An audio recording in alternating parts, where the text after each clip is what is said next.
미국 월드비전 회장인 리차드 스턴스라는 분이 쓰신 구멍난 복음, The Hole in Our Gospel, 그런 책이 있습니다. 그분은 이 시대 그리스도인들의 문제를 복음이 구멍난 것으로 묘사를 해서 표현했습니다.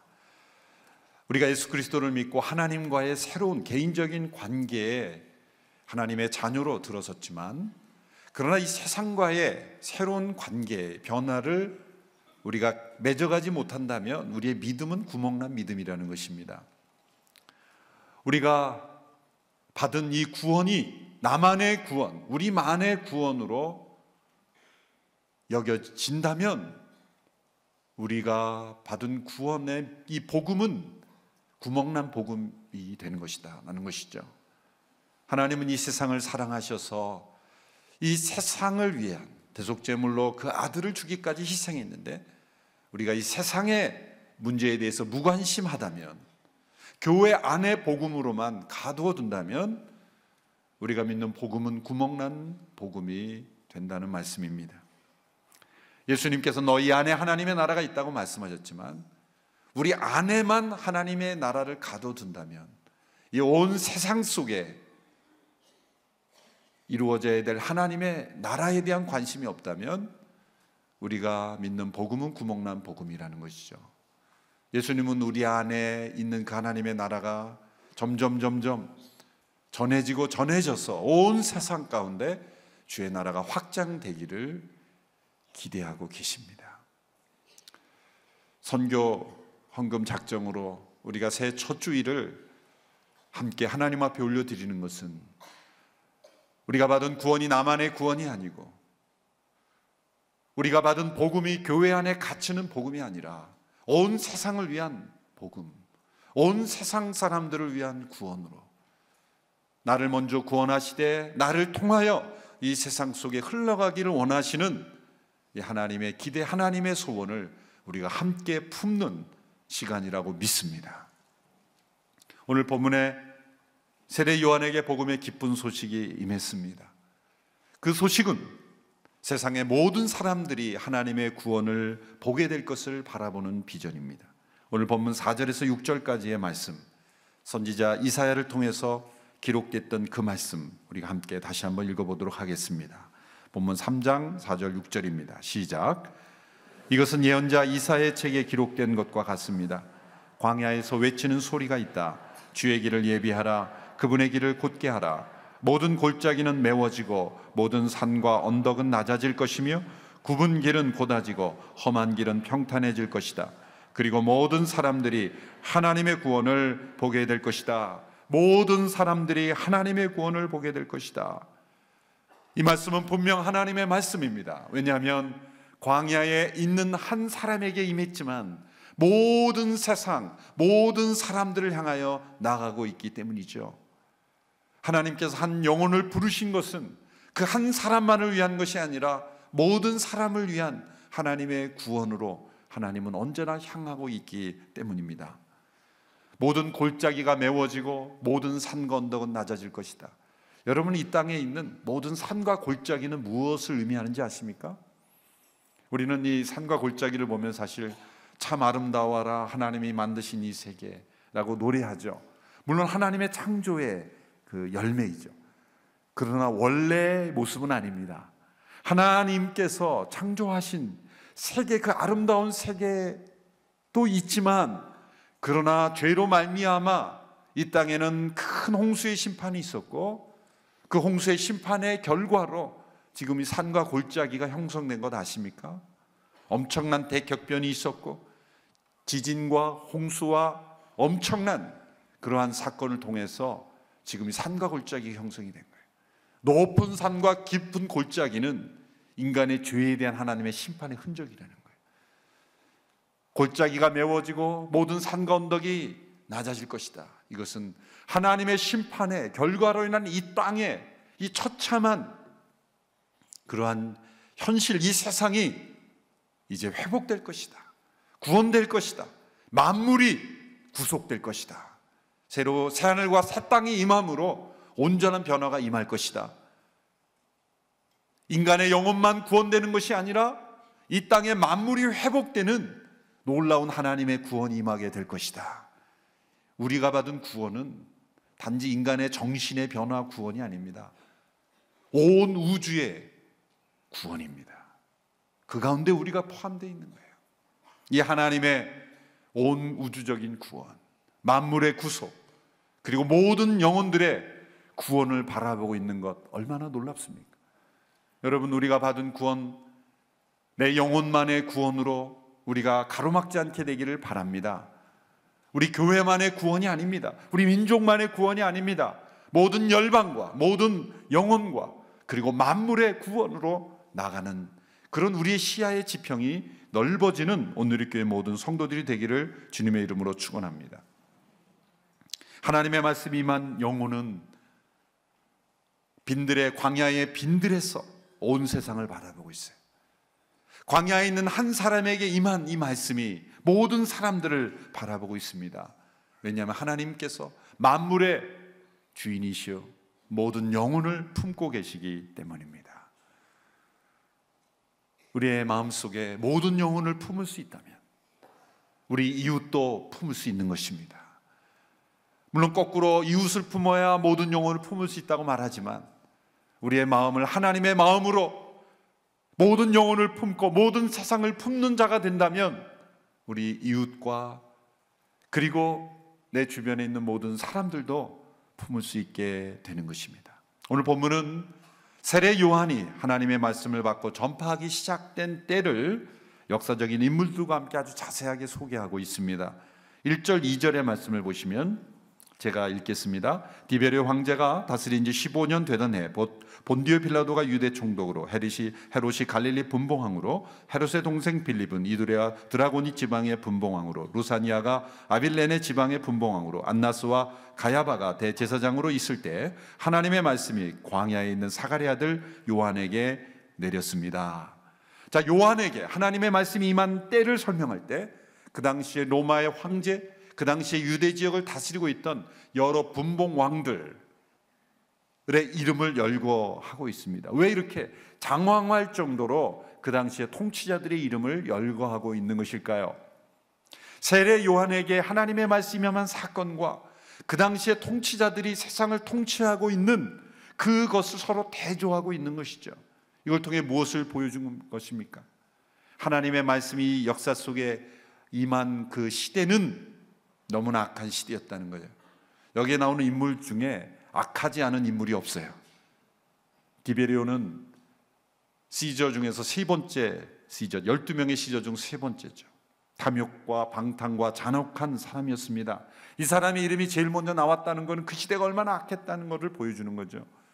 헤롯 대왕의 네 자녀들이 유대 지역을 나누어서 다스렸죠. 헤롯, 또 동생 빌립, 루사니아, 이런 사람들이 유대 지역을 통치하고 있을 그때 지도자들이 이렇게 악한 사람이 하물며 그 시대 사람들은 얼마나 악하겠는가. 죄악으로 가득 차 있는 그 세상을 하나님은 포기하지 않으시고 말씀으로 세례 요한을 부르셔서 새로운 시작을 하셨다는 것이죠. 하나님은 이 세상이 아무리 악할지라도 포기하지 않습니다. 저 북녘 땅이 악한 지도자들에 의해서 다스려지고 있을지라도 하나님은 그 땅을 포기하지 아니하시고 그 세상을 버리지 아니하시고 하나님의 말씀으로 임하고 계십니다. 또한 이 시대의 지도자들을 이름을 열거하심으로써 그 유대 땅이 완전히 상실되었다는 것, 하나님의 백성으로 선택을 받았던 유대 민족이 완전히 정치적인 능력을 상실했다는 것, 그것을 우리에게 보여주고 있는 거죠. 한때 다윗과 솔로몬 시대에 얼마나 많은 나라로부터 조공을 받고 그리고 위엄과 영광을 떨쳤던 그 주의 백성들이 이제는 정치적인 능력을 상실할 뿐만 아니라 완전히 짓밟힌 구석구석이 전부 이방인들에 의해 통치당하고 있는, 수치를 당하고 있는 그때 하나님은 다윗의 자손 예수 그리스도를 통한 하나님의 나라를 시작하셨다는 거죠. 또한 마지막으로 나오는 인물의 이름이 대제사장 이름이죠. 안나스와 가야바. 두 명의 이름이 등장하는 것부터가 이상한 겁니다. 대제사장은 한 명이어야 되죠. 그리고 대제사장은 사독의 후손 가운데 한 명씩, 그 사람이 생존할 때까지 그냥 계속 있는 거예요. 그리고 대제사장이 죽으면 그 다음에 이어받아서 그 혈통 가운데 대제사장이 이어지는 거죠. 두 명의 이름이 나왔다는 것 자체가 지금 이상한 시대라는 걸 보여주는 거예요. 안나스가 엄연히 살아있는데 가야바가 또 대제사장이 됐다? 이게 웬일일까요?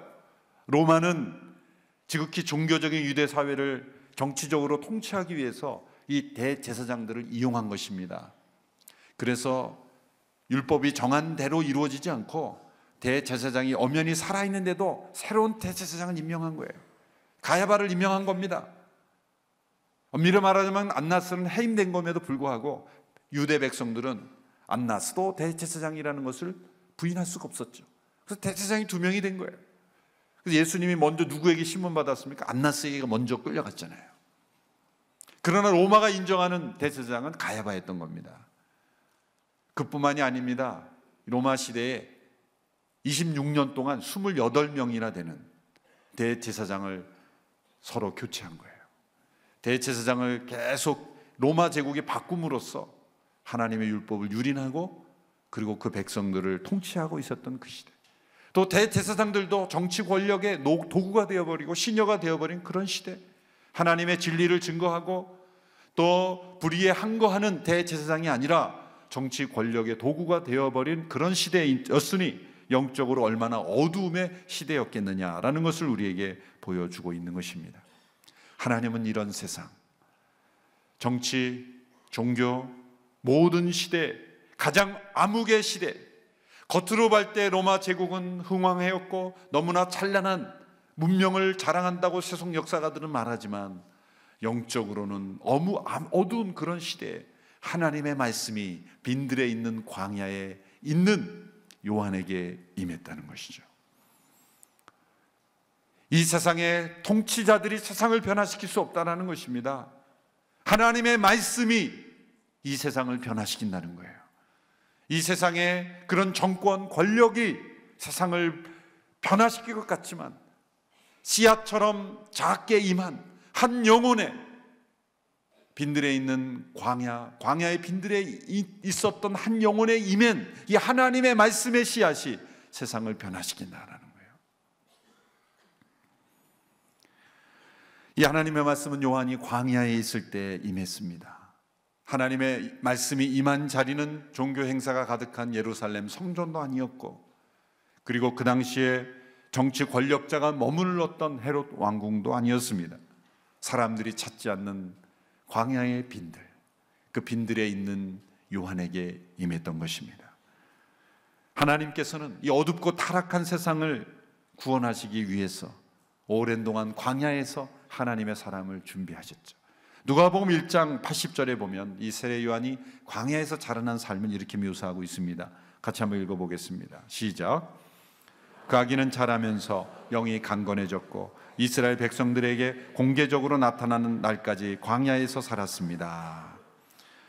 여러분이 광야의 빈들에서 하나님의 임재를 경험하지 못한 사람은 결코 온 세상을 향한 구원의 소식을 전할 수가 없습니다. 사도행전적 교회, 액주 29의 비전을 이루어가는 모든 온누리교회 성도들은 이 광야의 빈들에서 하나님과 홀로 대면하는 영적 체험, 하나님의 말씀이 우리의 심령 속에 임하는 체험이 있어야 우리는 온 세상을 향해 나아갈 수 있습니다. 세례 요한이 듣고 모든 사람들이 하나님의 구원을 보게 하기 위한 전한 하나님의 말씀은 무엇입니까? 첫째로 죄 용서를 받게 하는 회개였습니다. 여러분, 우리가 세상의 모든 사람들에게 전해야 될 복음의 기쁜 소식은 무엇입니까? 죄 용서의 길이 있다는 겁니다. 당신이 이미 죄 용서 받았던 길이 주어졌다는 겁니다. 죄 용서의 회개가 전해져야 하는 것입니다. 선교의 목적은 무엇입니까? 세상의 모든 이들이 죄 용서를 받는 회개에 이르는 것입니다. 누가복음 24장 48절에서 예수님께서 이렇게 말씀하셨습니다. 같이 한번 읽어보겠습니다. 시작. 또 예루살렘으로부터 시작해 모든 민족에게 그의 이름으로 죄 용서를 받게 하는 회개가 전파될 것이다. 왜 세례 요한이 필요했을까요? 그 당시에 유대인들은 스스로 회개할 필요가 없는 사람들이었다고 생각했기 때문입니다. 그들은 이미 아브라함의 육신의 자손으로 태어난 것, 그 혈통만으로 그들은 이미 하나님의 백성이요, 그들은 하나님의 자녀로 스스로 생각하고 있었다는 거예요. 그 두꺼운 장벽을 무너뜨리는 역할로 세례 요한을 보내신 겁니다. 그들은 스스로 회개가 필요 없다고 생각하는 사람들이었어요. 오늘 이 시대에도 수많은 영혼들이 유대인들이 가졌던 생각처럼 회개가 필요 없는 인생이라고 살아가고 있는 사람이 얼마나 많습니까? 자신의 죄인됨을 인정하지 않는 사람이 얼마나 많습니까? 다른 사람에게 해를 끼치지 않으면 나는 죄인이 아니라고 생각하는 사람이 얼마나 많습니까? 스스로 죄인이 아니라고 생각하는 그 사람들, 그러므로 죄 용서가 필요 없다라고 생각하는 것이죠. 세례 요한의 사역은 바로 죄 용서가 필요한 존재라는 것을 깨닫게 하시는 겁니다. 오늘 이 시대에 우리의 사명은 무엇입니까? 주의 길을 예비하는 사역은 무엇입니까? 우리 모두는 다 죄 용서가 필요한 사람들이라는 것을 이 세상 가운데 증거하는 것이죠. 그럴 뿐만 아니라 죄 용서의 길이 우리에게 주어졌다라는 것을 전하는 것입니다. 그리고 회개해야 그 죄 용서가 우리에게 체험된다는 것을 전하는 것입니다. 여러분, 회개가 무엇입니까? 회개란 정확하게 설명하면 하나님의 죄 용서를 받기 위한 조건이 아니라 죄 용서를 받아들이고 죄로부터 돌이키는 겁니다. 여러분, 누가복음 15장에 나오는 집을 나간 둘째 아들이 돌아왔기 때문에 아버지가 용서한 것일까요? 돌아온 것이 회개라면 아버지는 그 아들이 돌아오기 전에 용서하고 기다리고 계신 것이에요. 그럼 돌아온 것은 무엇입니까? 돌아온 것은 자신의 상황을 깨닫고 그리고 아버지의 품에 돌아가면 다시 받아들여준다는 것을 받아들이는 그런 믿음이 없다면 돌아오지 않았겠죠. 우리 아버지께서 그리스도 안에서 우리를 용서하고 기다리시기에 돌이키기만 하면 그 용서의 축복을 받을 수 있고 그 구원의 은총을 받을 수 있다라고 믿고 돌이키는 것입니다.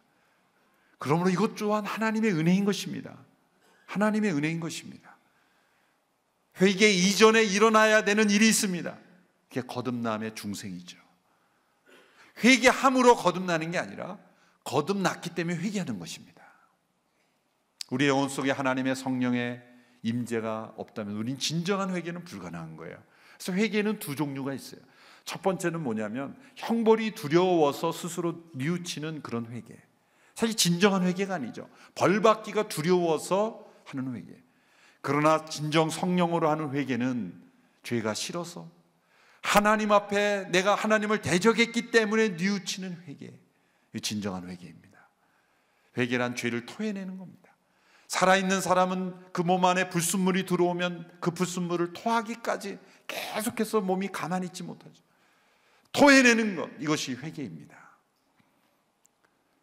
우리가 이 온 세상의 모든 사람들에게 전해야 될 것은 그리스도 안에서 당신의 죄가 용서되었으니 그 사실을 받아들일 때 성령의 역사하심이 임하고 그리고 그 영혼이 회개하는 역사, 그러므로 죄 용서를 받고 하나님의 구원을 체험하는 이 놀라운 복음, 이 복음이 먼저 전해질 때 이 온 세상 사람들이 하나님의 구원이 경험되는 것이죠.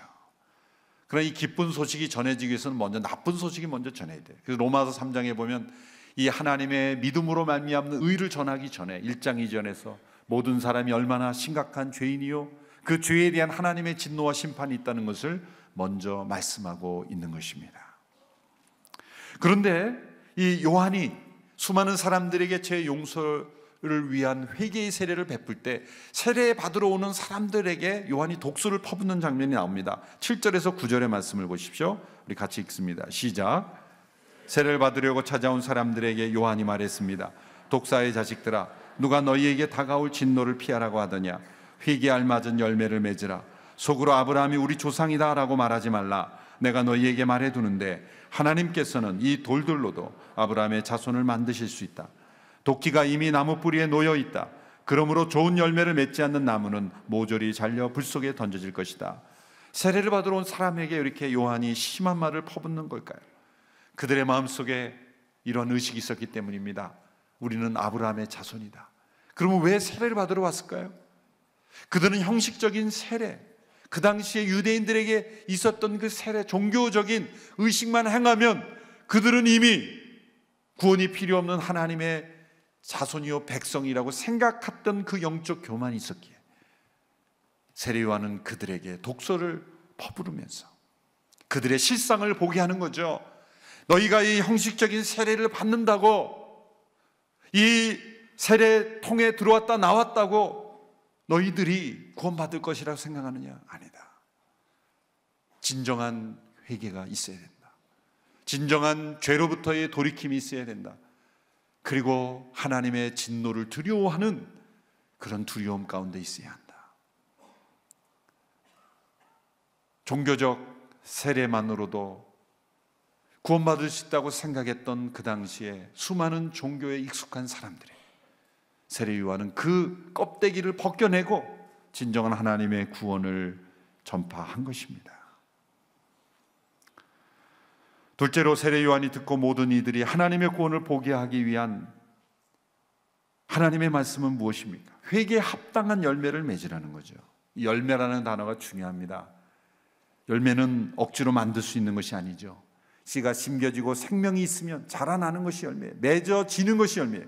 맺어야 한다가 아니라 맺어지는 것이 열매예요. 그러므로 회개에 합당한, 회개에 알맞은 열매라는 것은 진정한 회개 가운데 나타나는 모습들이라는 것이죠. 행함이 없는 믿음은 죽은 믿음이라 말씀하신 것처럼 이 열매가 없는 회개는 죽은 회개인 것입니다. 진정한 회개는 곧 열매 있는 회개. 어떤 열매가 나타나는가? 세 가지를 말씀합니다. 첫째로 회개의 복음을 듣고 회개가 구체적으로 열매로 나타날 때 첫째는 나눔의 열매가 나타난다는 겁니다. 오늘 이 말씀 속에 옷을 2벌 가진 자가 그리고 먹을 것이 있는 자가 없는 자에게 나누어 주는 것, 이것이 회개 열매입니다.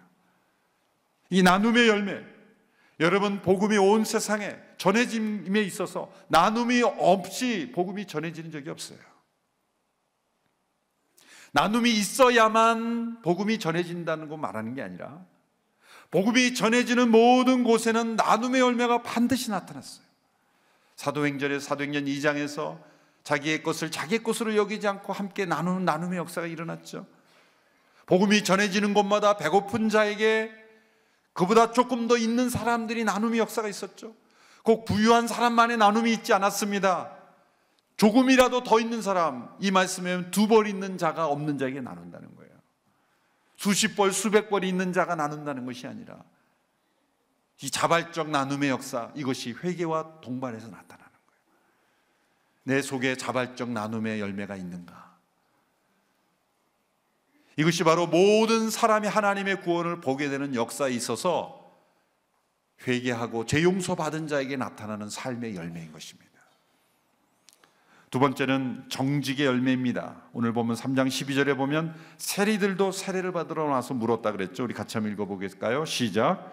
세리들도 세례를 받으러 와서 물었습니다. 선생님, 우리는 어떻게 해야 합니까? 요한이 그들에게 말했습니다. 정해진 것보다 더 많은 세금을 걷지 말라. 그 당시 세리들이 로마의 지배를 받고 유대인들로부터 더 많은 세금을 받아서 얼마나 많이 그들이 백성들을 착취했습니까? 회개와 거짓은 양립할 수 없습니다.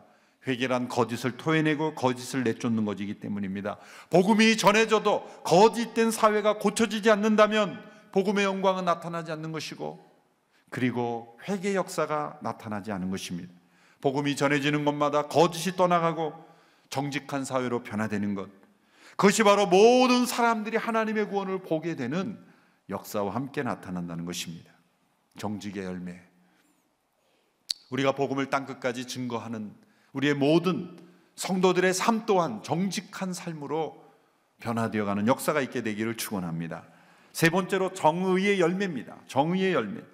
3장 14절에 보면 군인들도 물었습니다. 우리 같이 한번 읽어볼까요? 시작. 군인들도 물었습니다. 그러면 우리는 어떻게 해야 합니까? 요한이 대답했습니다. 강제로 돈을 뜯어내거나 거짓으로 고발하지 말라. 너희가 받는 봉급으로 만족하라. 여기서 군인은 로마 군인이 아니라 유대인으로서 로마에게 고용된 아마 세리와 같은 역할을 하는 군인이었을 것으로 봅니다. 정의롭지 못한 그러한 군인들이었다는 거죠. 강포와 강제와 폭력으로 돈을 뜯어내는 부정의, 불의가 있었던 그런 시대. 진정한 회개는 정의의 열매가 나타난다는 거예요. 오늘 이 세상은 얼마나 불의로 가득 차 있습니까? 지금도 전 세계적으로 8초에 한 명씩 노예로 팔려간다는 거예요. 미 국무부 발표에 의하면 매년 70에서 80만 명의 사람들이 인신매매로 팔려가고 있다는 것입니다. 현재 3천만 명 이상이 노예 상태에 있다. 인신매매로 인해서. 그런 부정이 복음이 모든 세상에 증거되면서 복음의 말씀의 능력은 이 세상의 불의를 넘어서서 그 땅에 하나님의 정의가 이루어지는 사역으로 펼쳐나간다는 것입니다. 하나님이 이 시대에 일으키고 있는 또 하나의 선교 사역은 저스티스 미션, 정의로운 사역입니다. 은혜와 진리의 사역은 이 진리에 속한 사역 중에 하나가 정의의 사역입니다. 오늘의 교회 2014년도에 사회선교본부를 만들어서 이 땅의 불의와 또 부정직과 부조리 이런 사회 문제에 대해서 보다 더 성경적인 시각으로 저희가 이 세상에 품고 나가게 되기를 원합니다. 나눔의 열매, 정직의 열매, 그리고 정의의 열매, 진정한 회개를 통해 재용서의 은혜를 체험한 영혼에게는 이러한 나눔과 정직과 정의라는 진리가 나타난다. 진정한 은혜는 진정한 진리로 나타난다는 거예요. 복음이 온 세상에 전해지고 모든 이들이 하나님의 구원을 보게 될 때는 반드시 복음을 전하는 자에게서 이 은혜와 진리의 사역이 나타날 뿐만 아니라 복음을 받는 그들에게도 이 죄 용서의 은혜와 더불어서 이 나눔과 정직과 정의의 삶의 변화가 나타나고, 그리고 그들은 또 다른 사람들에게 하나님의 이 구원의 증거가 나타나는 것, 이렇게 모든 이들이 하나님의 구원을 보게 되는 것, 이것이 세례 요한을 통해서 보여주시는 그런 하나님의 비전인 것입니다. 복음 증거의 사역과 사회의 변화에, 세상이 하나님의 공의와 정의가 이루어지는 변화는 서로 분리될 수 있는 것이 아닙니다. 함께 나타나야 되는 거예요. 은혜와 진리가 충만한 것처럼 이런 죄 용서의 은혜와 나눔과 정의의 이 역사가 함께 일어남으로써 온 세상에 복음이 전파되는 역사가 온누리 교회를 통해서 이루어지기를, 그리고 저와 여러분의 삶을 통해서 이루어지기를 주님의 이름으로 축원합니다. 기도하겠습니다.